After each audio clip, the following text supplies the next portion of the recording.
Class 12 की इस कक्षा में हम लोग समाकलन की चर्चा कर रहे हैं। समाकलन के अंतर्गत हम लोगों ने जो है अनिश्चित समाकलन के बारे में जान लिया था। उससे हमने जो है हर तरह के फंक्शन, जो भी फंक्शन है उनके जो है समाकलन करना सीख लिया था। अब उसकी सहायता से हम जो है देखेंगे कोई भी निश्चित समाकलन है तो हम कैसे करेंगे, आज इसके बारे में हम देखते हैं कि कोई भी निश्चित समाकलन है, जैसा कि हमने बताया था कि अनिश्चित समाकलन में अगर ये जो इंटीग्रेशन है, इंटीग्रेशन समाकलन, इसको हमने बताया था करने के लिए कि अनिश्चित समाकलन और निश्चित समाकलन दो तरीके से करेंगे। जो अनिश्चित समाकलन होगा और यह जो है निश्चित समाकलन है, डिफिनिट इंटीग्रल।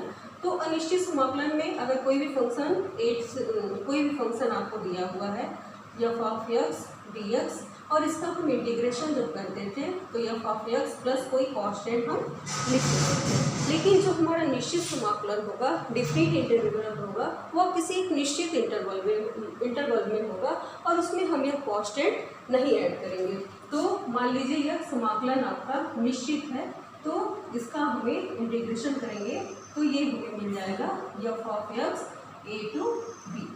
तो डिफिनिट इंटीग्रल में हमें ये देखना है कि कोई भी लिमिट दिया रहेगा, उस लिमिट के अंतर्गत में जो हम समाकलन निकालते हैं उसका, उस समाकलन को जो अनिश्चित समाकलन हमने करना सीखा था उससे इसका समाकलन कर देंगे, और अपर लिमिट, यह अपर लिमिट है और यह लोअर लिमिट है, तो इस तरह से इसको हम व्यवस्थित करेंगे और इस तरह से इसकी वैल्यू आपको मिल जाएगी f of b minus f of a. तो यह हम डिफिनिट इंटीग्रल के बारे में आज हम चर्चा करेंगे कि जो डिफिनिट इंटीग्रल है वो किसी एक लिमिट में ही होगा, एक अंतराल लिमिट में हम इसको करेंगे, इसमें कोई भी कांस्टेंट सी नहीं जोड़ते हैं। तो निश्चित समाकलन में, निश्चित समाकलन को हल करने का कई ये विधियां हैं। इसमें जैसे मान लीजिए इस तरह से कोई भी समाकलन दिया हुआ है 2 से 4 एक्स dx, तो x का हम इंटीग्रेशन करेंगे तो हमें मिलेगा एक्स स्क्वायर बाई 2, और इंटीग्रेशन लोअर लिमिट और अपर लिमिट, तो यह मिल जाएगा आपको 4 का स्क्वायर बाई 2 माइनस 2 का स्क्वायर बाई 2, और इस तरह से आपको यह मिलेगा 16 बाई 2 माइनस 4 बाई 2 और 8 माइनस 2 और 6 वर्ग इकाई ये मिल जाएगा। तो इस तरह से हम यह निश्चित समाकलन में वो जो अनिश्चित समाकलन सीखे हैं उसकी फॉर्मूले की सहायता से हम करेंगे। लेकिन इसको एक हल करने की विधि है अनिश्चित, ये जो है योगफल के सीमा के रूप में आज हम चर्चा करेंगे। योगफल की सीमा के रूप में निश्चित समाकलन। आज हम कोई भी फंक्शन होगा तो योगफल से हम कैसे समाकलन करना सीखेंगे, इसके बारे में डिस्कशन करेंगे। यह जो इंटीग्रेशन हमने बताया, यह जो है नेक्स्ट चैप्टर में हम देखेंगे। कोई भी इंटीग्रेशन है तो उसका इंटीग्रल हम निकाल करके अपर लिमिट में से लोअर लिमिट को माइनस कर देंगे तो यह वैल्यू हमें प्राप्त हो जाएगी। लेकिन हम उसके पूर्व जो है देखेंगे कि योगफल की सीमा के रूप में किसी फंक्शन का समाकलन कैसे करेंगे। तो अगर कोई भी फंक्शन आपको दिया हुआ है, मान लीजिए अभी यही जो हमने फंक्शन लिया है y = एफ ऑफ एक्स है, और x अक्ष पर a और x पर b डिस्टेंस पर x अक्ष को घेरे हुआ है। तो अगर इस तरह से आपका कोई फंक्शन है y = एफ ऑफ एक्स और इंटरवल a से b के बीच में है, a है और ये इंटरवल b है, तो a और b के बीच में इस एरिया का जो है हमें समाकलन निकालना है। तो इस समाकलन का मतलब है कि इनके बीच का जो क्षेत्रफल है, यह अक्ष a और b, इसके बीच जो क्षेत्रफल है वो क्षेत्रफल ही क्या कहलाएगा, इनका इस समाकलन की वैल्यू होगी। तो इसका हम क्षेत्रफल कैसे निकालेंगे, इसके बारे में हम बात करेंगे। यह जो अगर फंक्शन आपका है एफ ऑफ एक्स a और b पर, तो इसका हम a से b F of x dx, या क्या होगा इसका क्षेत्रफल, या क्षेत्रफल इसका अगर हम नाम रख लेते हैं, मान लीजिए यह नाम है p q r s है, तो यह किसके बराबर होगा, p q क्षेत्र p q r s P का क्षेत्रफल, ये इसका क्षेत्रफल जो होगा वही जो है इसका मान होगा। तो इसका हम क्षेत्रफल कैसे ज्ञात करेंगे? तो इसके क्षेत्रफल को ज्ञात करने के लिए हम जो है इसको, अगर ये हमारा यसियन है तो ये जो इसके क्षेत्रफल को ज्ञात करने के लिए इसको हम पतली पतली पट्टियों में ऐसे डिवाइड कर लेते हैं। ऐसे इसको हम कई पट्टियों में, n पट्टियों में डिवाइड कर लेते हैं और इसको अलग अलग इंटरवल में इसके मान को निकालते हैं। मान लीजिए यह इंटरवल जो है पहला आपका x0 है, ये x1 है, ये x2 है। इस तरह से यह जो b वाला है वो xn है, इसके पूर्व जो है ये xn-1 है। इस तरह से इसको पतली पतली स्ट्रिप में, पट्टियों में जो है इसको हम बांट लिए। तो जब देखेंगे कि जो इसका क्षेत्रफल है, यह क्षेत्रफल निकालें और यह देख लें कि इसके बीच का यह जो चौड़ाई है यह h है। ये चौड़ाई हम h ले लेते हैं, h चौड़ाई है। तो पहला आपका अगर a है तो दूसरा a प्लस h होगा, तीसरा a प्लस 2h, चौथी स्ट्रिप a प्लस 3h। इस तरह से जो है हम अलग अलग पट्टियों में इसको बांट लेंगे और देखेंगे कि इसका जो हम क्षेत्रफल निकालेंगे। तो मान लेते ये जो h है, h बहुत ही h अगर टेंड करता है 0 की ओर, मतलब कि जो इसकी पट्टियों की चौड़ाई है यह अगर बहुत पतली हो तो यह जो कर्व है यह बहुत ही पास में चला जाएगा, बहुत ही पास, और यह इस तरह का रूप आपको देगा। ये यहाँ से यह न देख करके यह जो मिला है यह खत्म हो जाएगा और एक आयत का रूप दे देगा। तो यह हम इसलिए यश को बहुत कम ले रहे हैं। तो यश जो है अगर बहुत कम है तो यह एक आयत का काम करेगा और आयत का क्षेत्रफल क्या होता है? लंबाई गुणे चौड़ाई से। इसका हम हर एक जो है इंटरवल का क्षेत्रफल निकाल करके जोड़ देंगे तो ये पूरा क्षेत्र का क्षेत्रफल हमें प्राप्त हो जाएगा। तो हम इसी का यूज यहाँ करेंगे। तो यहाँ पर स्ट्रिप की ये जो चौड़ाई है वो कितनी होगी? तो अगर ये n स्ट्रिप है तो इनके बीच की दूरी आपका b माइनस a हो गया, यह डिस्टेंस, और n पट्टियां हैं तो अगर n से हम भाग दे दें तो ये h की वैल्यू हमें प्राप्त हो जाएगी। तो h equal to b minus a by n होगा। तो यहाँ पर हम इसका यूज करेंगे h बराबर b minus a by n, और जब h टेंड करेगा 0 को, मतलब यह जो पतली है, ये पट्टियां हैं, ये जो है बहुत ही पतली होनी चाहिए जिससे कि यह एक आयत का रूप ले सके। तो अगर जब h टेंड टू 0 है तो n भी कहाँ टेंड कर जाएगा? इनफाइनाइट को टेंड कर जाएगा। तो इससे हम इसका योगफल Sn जो निकालेंगे वो क्या होगा? पहले इस क्षेत्र का क्षेत्रफल, जिसका क्षेत्रफल क्या होगा? ये चौड़ाई h हो गया और यह दूरी जो है f ऑफ a, तो h इंटू f a, और दूसरा आपको मिल जाएगा h into f of a plus h, फिर a प्लस h हो गया और उसके बाद f of h into f of a plus 2h। ये कहाँ तक होगा? n-1 तक, क्योंकि यहीं तक लेना है, ये लेंगे तो फिर अगला मिल जाएगा हमें। तो f of a plus n-1 into h, यहाँ तक हम इसको ले लेंगे और यह हमें प्राप्त हो जाएगा।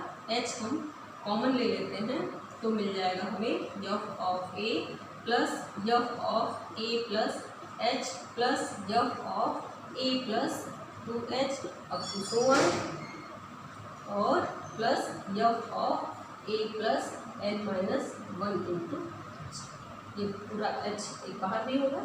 तो इस तरह से हमें यह प्राप्त हो जाएगा। और यह जो है हम अब लिमिट की बात करेंगे। तो लिमिट जब h टेंड टू 0 जा रहा है, h यह कब के लिए है? जब लिमिट h टेंड टू 0 है तब यह हमारा क्षेत्रफल प्राप्त हुआ है। यह लिमिट h टेंड टू 0 है तब यह हमें प्राप्त हुआ।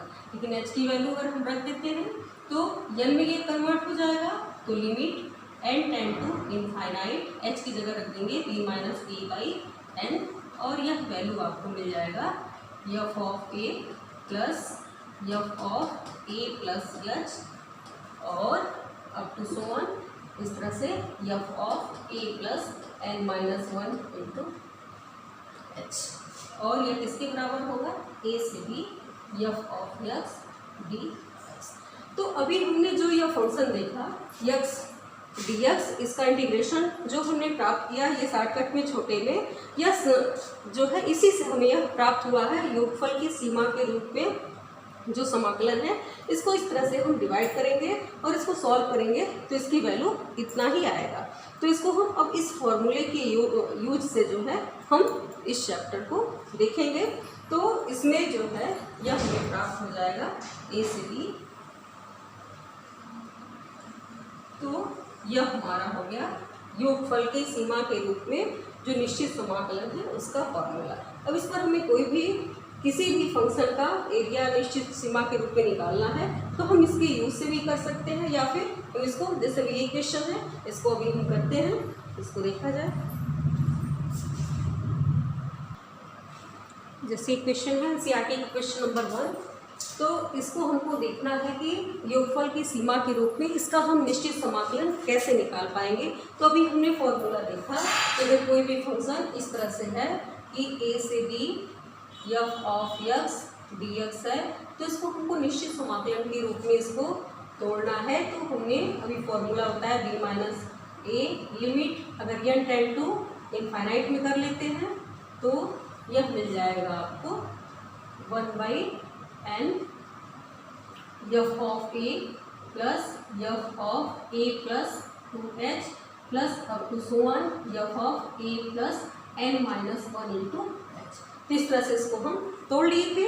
अब यहाँ एफ ऑफ एक्स की जगह एक्स है आपका, तो इसको अगर हम इसी फॉर्मूले पर व्यवस्थित करना है तो यह जो है आपका 8 से बी एक्स डी एक्स, यह आपको मिल जाएगा बी माइनस ए, यहाँ तो वही बी माइनस ए है, एच बराबर B minus A by N. इससे भी हमें मिला है क्योंकि ये लिमिट हम देख रहे हैं और यह फॉर्मूला भी ए से बी ही लिमिट पर है, तो यह हमें मिल जाएगा b minus A limit n tend to infinite, limit n tend to infinite 1/n F of a, f of a है फॉर्मूला, तो एफ ऑफ ए की वैल्यू क्या है यहाँ पर x है, तो ये मिल जाएगा आपको a plus h plus a plus 2h plus up to so on a plus n-1 into H. ध्यान देना है कि जब एफ ऑफ एक्स था तो एफ ऑफ ए लिख रहे थे, और जब एक्स है तो हम ए प्लस एच, ए प्लस 2h, और इस तरह से इसको हम तोड़ लेंगे। अब तोड़ने के बाद इसका हम कैलकुलेशन करेंगे, तो b minus A limit n tend to infinite 1/n, और a प्लस ए कितनी बार है, n टाइम्स है, तो यह मिल जाएगा क्योंकि यहाँ से आपका शुरू हुआ था n-1 तक किया गया है, तो यह जो है n बार है, तो a प्लस ये n बार हो गया, और यह h वाला term h plus 2h plus ये आपको मिल जाएगा प्लस n-1 इंटू एच, यह प्राप्त हो गया। और अब इसको हम सॉल्व करेंगे तो यह हमें मिल जाएगा b minus A limit n tend to infinite 1/n, a और a जो है n बार जोड़ेंगे तो n इंटू ए प्लस यहाँ h कॉमन ले लेते हैं तो 1 प्लस 2 प्लस 3, और ये कहाँ तक जाएगा n-1 तक। और अब इसमें हम फॉर्मूले का यूज करेंगे n tend to infinite 1/n n into a plus h, और हम यह फॉर्मूला जानते हैं कि n प्राकृतिक संख्याओं का योग होता है n प्लस 1/2 समीकरण की वैल्यू, तो इसका हम यहाँ यूज करेंगे। n-1 टर्म है तो n की जगह हम n-1 फिर n/2 इसकी वैल्यू हो जाएगा। n प्राकृतिक संख्याओं के योग से इस फॉर्मूले को हम अप्लाई कर देंगे, और यहाँ पर हमारा जो h है वो b minus A by n है, तो यहाँ हम h को रखेंगे तो b minus A limit n tend to infinite 1/n, और यहाँ से एन ए, और आप चाहो तो एच की वैल्यू रख दें b minus A by n, n minus 1 n by 2। तो ये एन से ये एन कैंसिल हो गया। अब हम ये एन है आपके पास, तो b minus A limit n tend to infinite, n को अंदर ले जाएं तो ए प्लस आपको मिल जाएगा b minus A by 2 into n minus 1 by n. इस तरह से हम लिख सकते हैं और यह हमें प्राप्त हो जाएगा। इसको और सॉल्व कर लेते हैं तो यह हमें प्राप्त हो जाएगा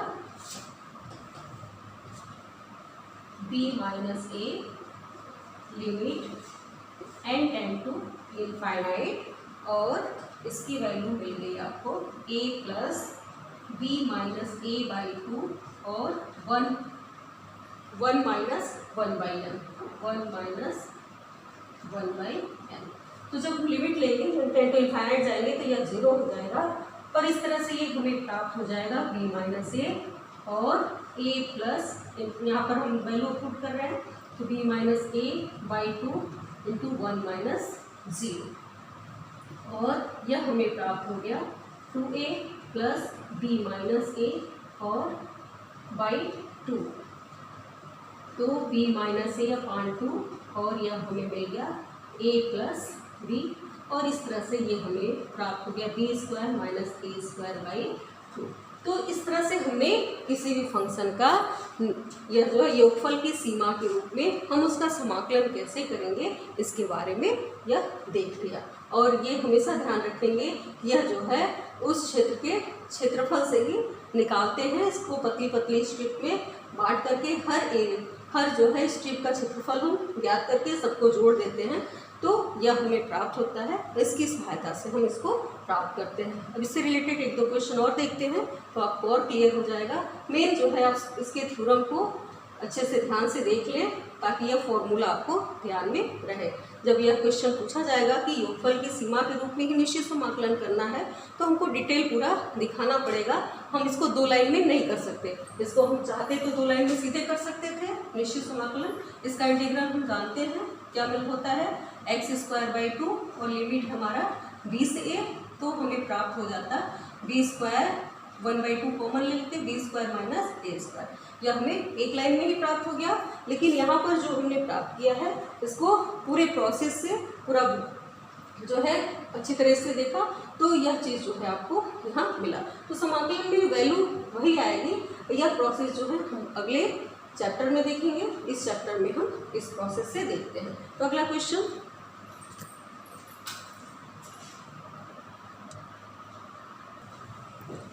यही क्वेश्चन नंबर 2 एनसीईआरटी का। तो इसमें हमें यह निकालना है, तो पहले हम यहाँ एच निकालेंगे क्योंकि एच इक्वल टू जैसे यहाँ था b minus A by n, वैसे ही एच क्या होगा कि upper limit minus lower limit, h मिल जाएगा आपको 5 माइनस 0 अपॉन एन, तो 5 बाई एन। यहाँ एच हमें यह प्राप्त हो जाएगा। और अब इसको हम उस तरह से ब्रेक करेंगे 5x प्लस 1 dx।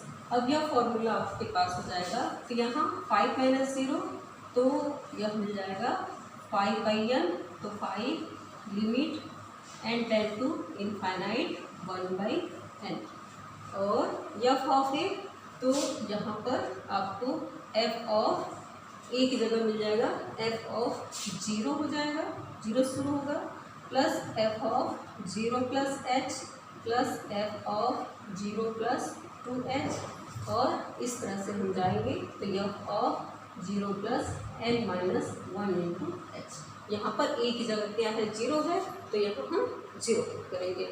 अब उसके बाद 5 limit n tend to infinite 1 by N.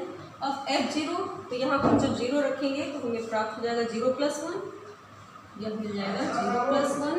फिर यहाँ पर हम h रखेंगे तो 0 प्लस h प्लस, तो इसको आप डायरेक्ट इसको आप ऐसे लिख सकते हैं, तो 0 प्लस 1 हो गया, और यहाँ पर h प्लस 1, दूसरा h प्लस 1, फिर 2h+1 और इस तरह से हम करेंगे तो यह हमें मिल जाएगा 0 की जगह आपका यह मिल गया n-1।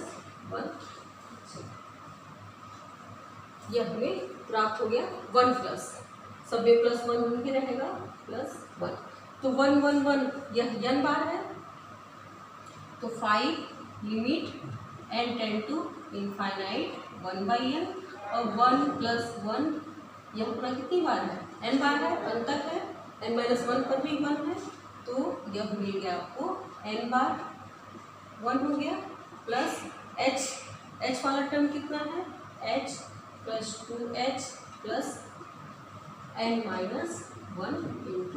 h यह हमें प्राप्त हो जाएगा। इसको भी हम अगले ब्रैकेट में कर देते हैं तो इस तरह से यह हमें मिल जाएगा limit n tend to infinite 1/n और यह n हो गया प्लस 1 + 1 + n बार ऐड करेंगे तो n मिल जाएगा और यहाँ से h कॉमन ले लेते हैं तो h कॉमन लेंगे तो 1 + 2 + 3 और n-1 टाइम यह मिल जाएगा। तो अभी हम n प्राकृतिक संख्याओं का योग देखे थे तो उसी की तरह इसको भी लगाएंगे n प्लस h की वैल्यू है 5/n क्योंकि पूरा जितना फंक्शन है ये के रूप में कन्वर्ट करेंगे और इसकी वैल्यू मिल जाएगी आपको n-1 × n/2 तो ये n से n कैंसिल हो जाएगा। अब इस n को एंट्री कराएंगे तो हमें मिल जाएगा n टेंड टू इनफाइनाइट 1 + 5 और n-1/2n या n और ये 2 यहाँ ले लेते हैं हम लोग और इस तरह से यह हमें प्राप्त हो जाएगा। आगे 5 limit n tend to infinite limit n tend to infinite और ये 1 या 5/2 कर दीजिए और ये मिल जाएगा आपको 2 प्लस एलसीएम ले लेंगे तो इसकी वैल्यू हो जाएगी। इसको हम ये ऐसे लिख सकते हैं 1 - 1/n ये n से n कैंसिल हो जाएगा 1/n और जब लिमिट लेंगे तो इसकी वैल्यू क्या हो जाएगी 0 हो जाएगी तो यह मिल जाएगा आपको 5 1 - 0 और इस तरह से ये हुए। अब लिमिट यह ले चुके हैं हम तो इसको लिखने की जरूरत नहीं है या फिर यहाँ पर आप इसको एक बार और दिखा दीजिए। इस तरह से ये 5 है लिमिट हम ले रहे हैं अंदर तो 1 + 5/2 और limit n tend to infinite 1 - 1/n तो इनफाइनाइट यहाँ रखेंगे तो ये मिल जाएगा हमें 0 तो 1 + 5/2 × 1 और यह मिल जाएगा आपको 2 7 तो इस तरह से आप इसको ऊपर लिख दें 5/2 × 7 और 35/2 तो यह हम जो है इतना वर्ग का इसका निश्चित योगफल की सीमा के रूप में इसका हम निश्चित समाकलन प्राप्त कर लेंगे। तो इस तरह से जो भी फंक्शन दिया हुआ है निश्चित सीमा के रूप में तो यह फार्मूला आपको ध्यान में है तो आप इसकी सहायता से इसको हम तोड़ लेंगे और फिर बीजगणितीय हल जो होता है उसको हल करते हुए इसकी वैल्यू हम प्राप्त कर लेंगे। तो इस तरह से और भी क्वेश्चन है इसको आप सॉल्व कर सकते हैं। अगला क्वेश्चन देखते हैं एनसीईआरटी का जिससे कि आपको और क्लियर हो जाए कि कैसे होगा। थोड़ा सा कैलकुलेशन ज़्यादा है ध्यान देने की ज़रूरत है। तो ये है आपका क्वेश्चन 2 से 3 x² dx। इसको अब हम इसका h निकालेंगे तो h हमें प्राप्त हो जाएगा 3 - 2/n और ये 1/n h की वैल्यू 1/n हमें मिल जाएगी और यह b माइनस है तो 3 - 2 limit n tend to infinite 1/n और f ऑफ a का मतलब 2 f of 2 plus f of 2 plus h plus f of 2 plus 2h इस तरह से हम इसको f of 2 plus n - 1 × h type तक प्राप्त कर देंगे। यह हमें मिल जाएगा। अब इसकी वैल्यू तो 1 होगी। अब डायरेक्ट इसको लिखेंगे limit n tend to infinite 1/n और f2, तो जहाँ 2 है वहाँ x स्क्वायर हो जाएगा, तो ये 2 का स्क्वायर मिल गया। दूसरा 2 प्लस h का स्क्वायर, एफ ऑफ एक्स की जो x ये है, और प्लस 2 प्लस 2h का स्क्वायर प्लस अप टू सो 1 और 2 plus n minus 1 into h का स्क्वायर। अब इसका कैलकुलेशन और अधिक आ गया आपके पास, लेकिन इसको हम ध्यान से सॉल्व करेंगे तो ये सॉल्व हो जाएगा। तो ये 4 हो गया। इसको a प्लस बी का whole square, a square plus b square plus ab, तो ये 4h, a square plus b square plus 2ab, तो यह 4h मिल जाएगा। इसी तरह से a square plus b square plus आपको 2ab, तो ये 8h प्राप्त हो जाएगा। इस तरह से इसको सबको हम खोल लेंगे और अंत वाला आपको मिलेगा a plus a square plus b square और प्लस 2, तो 4n माइनस 1 इंटू।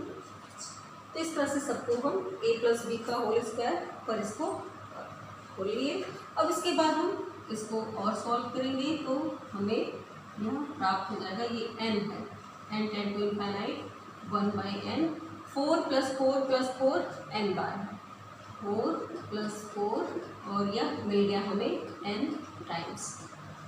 ध्यान देना है यही। और फिर h स्क्वायर वाला टर्म, तो h square plus 4h square plus इस तरह से यह जाएगा, तो हम h स्क्वायर कॉमन ले लेंगे, तो यहाँ 1 प्लस 4 आपको 1 प्लस 4 प्लस आगे मिल जाएगा यहाँ तक n माइनस 1 का स्क्वायर, h स्क्वायर यहाँ से हमने ले लिया। या इसको आप 1 ऐसे कर सकते हैं, 1 का स्क्वायर प्लस 2 का स्क्वायर प्लस 3 का स्क्वायर, इस तरह से, तो आपको एक फॉर्मूला दिख जाएगा। फिर हम ये टर्म लेंगे 4h plus 8h plus n minus 1h, तो 4 यहाँ पर अगर हम 4h कॉमन ले लेते हैं तो 1 प्लस 2 प्लस इस तरह से हमें मिल जाएगा, 4 कॉमन ले लिए हैं n माइनस 1। ये लाइन आप थोड़ा ध्यान से देखेंगे जिससे कि ये हम सेट कर सकें कि इसका कैलकुलेशन हमें प्राप्त हो जाए। तो n tend to infinite 1/n, यह मिल जाएगा आपको 4n प्लस h स्क्वायर। यहाँ पर हम फार्मूला ध्यान देंगे कि ये n प्राकृतिक संख्याओं के वर्गों का योग, तो n प्राकृतिक संख्याओं के वर्गों का योग आप यह जानते हैं 1 square plus 2 square plus 3 square, इस टाइप से n स्क्वायर रहता है, तो 1/6 n प्लस 1 और 2n प्लस 1 होता है।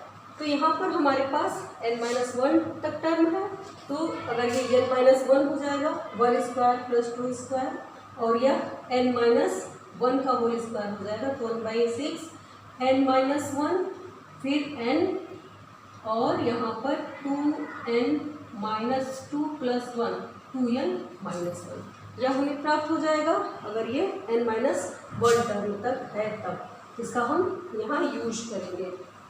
तो ये हमें प्राप्त हो जाएगा 1/h और 1/6 n माइनस 1 n और 2n माइनस 1, यह हमें मिल गया। अब इसका कैलकुलेशन, तो यह जो है आपका n प्राकृतिक संख्याओं का योग है, तो n माइनस 1 तक है, तो अभी हमने देखा n माइनस 1 n/, अब यह जो है हमें प्राप्त हो गया। अब चाहे तो h की वैल्यू हम रख दें, तो h आपको क्या मालूम है, h इक्वल टू 1/n, तो जहाँ भी h है ये तो 4n है, यहाँ h है 1/n, तो 1/n स्क्वायर, तो 6 भी ले लीजिए और यह मिल जाएगा n माइनस 1 2n माइनस 1, तो एक n से तो एक n कैंसिल हो जाएगा और यहाँ पर आपका 2h की जगह 1/n और n माइनस 1 यह प्राप्त हो जाएगा, तो एक n से यह n कैंसिल हो गया। अब हम इस n को अंदर करेंगे तो हमें मिलेगा limit n tend to infinite, ये n है, और 4 प्लस 1/n² ये हो जाएगा। तो एक n को हम इसके साथ ले लें और दूसरे n को इसके साथ ले लेते हैं, यह हो जाएगा n² है तो एक n इसके साथ एक n इसके साथ। क्यों? क्योंकि हमें n टेंड टू इनफाइनाइट ले जाना है और इसको 1/n। ध्यान देना है कि इस n का हम सबके साथ भाग दे दिए। अब हम n जहाँ है वहाँ इनफाइनाइट रखेंगे तो यह 0 हो जाएगा, यह भी 0, यह भी 0। तो अब हम लिमिट ले लेते हैं और लिमिट जब लेंगे तो यह मिल जाएगा 4 प्लस ये 1 इंटू 2 और प्लस 2, और इस तरह से यह हमें प्राप्त हो जाएगा 4 प्लस 4 इक्वल टू 8। तो इस तरह से हम इसको प्राप्त कर लेंगे, 8 वर्ग इकाई आ जाएगा। यहाँ पर थोड़ा मिस्टेक हुआ है, ये 1/6 ये रह गया, तो यह मिल जाएगा आपको 2/6। तो 2/6 का मतलब है कि ये 1/3 हो जाएगा, और यह मिल गया 6 प्लस 1/3 और 19/3। इसका आंसर इस तरह से आ जाएगा। तो हम यह ध्यान देंगे कुछ भी इसमें अगर कुछ भी मिस्टेक हुआ तो इसका आंसर जो है गलत आने की संभावनाएं ज़्यादा हो जाएगी, क्योंकि इसका कैलकुलेशन थोड़ा बीजगणितीय कैलकुलेशन ज़्यादा है, तो इसको हम ध्यान से करेंगे। तो इस तरह से हमने देखा कि योगफल की सीमा के रूप में कोई भी फंक्शन है उसका निश्चित समाकलन करना है। तो इस तरह से इसको तोड़ते हुए हम 1/1 स्टेप करके इसको प्राप्त कर सकते हैं, और डायरेक्ट आगे हम अगले चैप्टर में देखेंगे कि जो है निश्चित समाकलन का यूज जो है हम सीधे फॉर्मूले की सहायता से कैसे करेंगे। आप जो है इस चैप्टर से रिलेटेड जो भी प्रॉब्लम है उसको सॉल्व करिएगा, ताकि आपको यह क्लियर हो जाए कि चैप्टर आपको समझ में आ गया। Thank you.